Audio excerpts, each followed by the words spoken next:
Okay, this is a serious conversation. When you're traveling on your own, van dwelling in an RV, living in your car, whatever it is you're doing, when you're traveling on your own, you got to remember you are completely on your own. Now, 90% of the time that doesn't matter.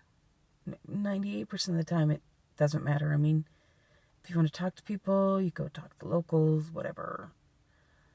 Touch base at a coffee shop. Just if you're good at small talk like that, you can do that. Or if you have charm, you can do that. I'm not so good with either. But here's the problem. If something goes wrong, and inevitably something will go wrong, you are on your own. You are the only person you have to rely on.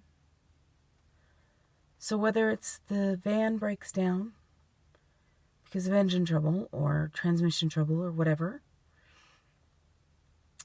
you better have been putting your money into a tow service. AAA, Good Sam's, road trip, whatever it is. Roadside assistance through your insurance, something, make sure you invest in that. The problem comes in is when something medically goes wrong. I've been sick for the last week. I probably mentioned another video where I have a video I haven't posted yet that I mentioned it in. It's why my voice is such a disaster. Actually, it's been almost 2 weeks now I've been sick. But that's not the problem. Problem is I had an accident tonight. It wasn't all my fault. Somebody else was involved. My head got smashed against metal. My hand got slammed in a door. I fell back and got hurt landing on a few miscellaneous things. And I'm on my own. I have a knot bigger than a golf ball on my head. There's a slight laceration, but it's not bleeding bad, thank God. My right hand is, 2 fingers are swollen. My thumb is substantially bruised. I don't know how it's going to look in the morning. So, with the head injury, you don't really want to be driving. But I drove myself anyway. I was out camping, so I drove back into town. Thank God it wasn't very far away. And I'm now sitting outside the hospital with a bag of peas on my head. I stopped by Walmart and got a bag of frozen peas to try and help bring the swelling down. Now here's the problem. Because I've been a nomad for over a year now, and no regular job, I don't have insurance.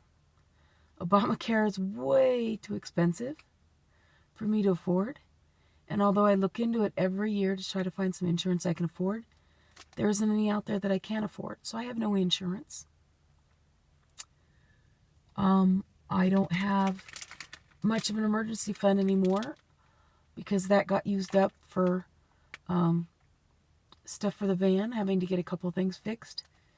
And then coming to where I am now to help out a friend who changed their mind and doesn't need my help now that I came all the way here. I kept my promise, but then they changed their mind. Didn't need me. It happens. So I was running a little thin on cash anyway. I think I mentioned that I do that from time to time, and I shouldn't. It's not a smart way to go. But now I'm sitting outside. Excuse the noise, that's the peas. I'm sitting outside the hospital by myself because the other individual involved in the accident, I don't know why, didn't even bother to see if I was okay. So I'm outside the hospital, and I probably won't go in because I can't afford to pay them for them to see me. I can't afford to pay them anything for them to see me. So I figure I should probably just sit out here until I find out just exactly how bad it is. Now, I don't think my hand's broken. I may have a fracture, but I don't think I have any serious breaks because I can move it. I've had fractures before and survived them without doctor's assistance. So if all I have is a fracture, I'll survive it again. I'm more worried about my head because of the head injury. You always want to make sure you don't have a concussion.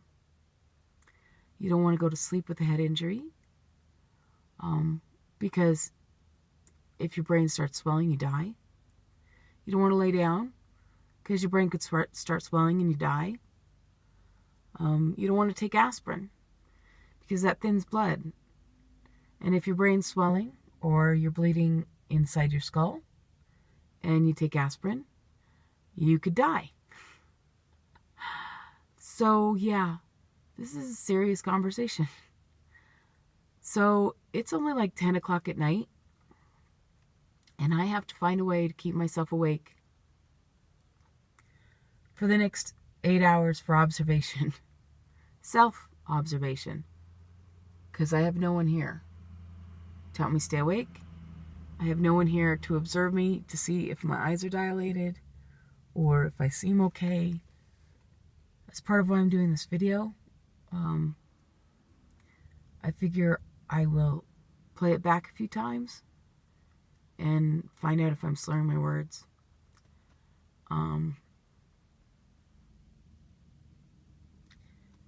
I guess this probably sounds like a whole bunch of drama and trauma, which I really, really wanted to avoid ever having on my YouTube because there's so many people who have it, and it's just so depressing.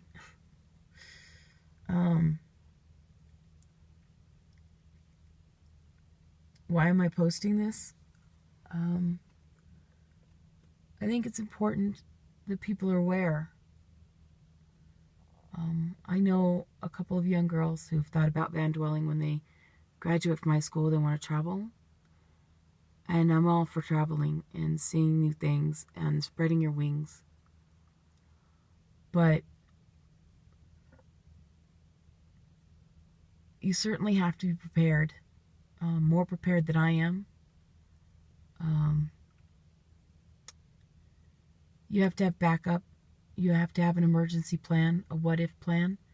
And I don't have that. And I should have had that. So, I'm sure I'll be fine. That's the optimist in me going, yeah, I'll be fine. I'm tough. No problem. I'll be fine.